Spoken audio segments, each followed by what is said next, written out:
శివాలయంలో ప్రదక్షిణం చేసేటప్పుడు పదఘట్టన వినపడకూడదు. మీ అడుగుల చప్పుడు కాని వినపడిందా ప్రదక్షిణం చేసేటప్పుడు మహాపాపం వేస్తారు ఖాతాలో. పాదాల చప్పుడు వినపడకుండా ప్రదక్షిణం చేస్తే పరమశివుడు అంత ప్రసన్నుడవుతాడు. శివాలయంలో ప్రదక్షిణం చేత వచ్చేస్తుంది అంతే శక్తి అంతా.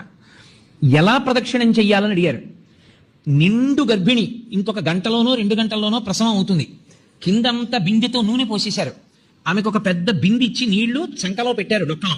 ఆమె పట్టుకుంది. ఇప్పుడు ఆ నూనె వెలికిపోయిన నేల మీద నడుస్తోంది. ఆమె ఎంత పరాకుగా అడుగు వేసి నడుస్తుందో ప్రదక్షిణ సమయంలో అంత పరాకుగా అడుగు వేసి నడవాలి, చప్పుడు రాకుండా. అదే ఉపమానాన్ని వాడింది శైవాగమం. యథాతథంగా మీకు నేను ఆ ఉపమానాన్ని అందించాను. అంత మెల్లగా పదఘట్టన లేకుండా తిరగవలసి ఉంటుంది. అందుకే అడుగడుగు ప్రదక్షిణం అంటారు. ఇలా అడుగు వేసి దాని ముందుకు తెచ్చి అడుగు వేస్తారు, మళ్ళీ అడుగు వేస్తారు. నిశ్శబ్దంగా ప్రదక్షిణం చేయాలి. శివాలయంలో ప్రదక్షిణం చేస్తూ ఏమీ మాట్లాడకూడదు.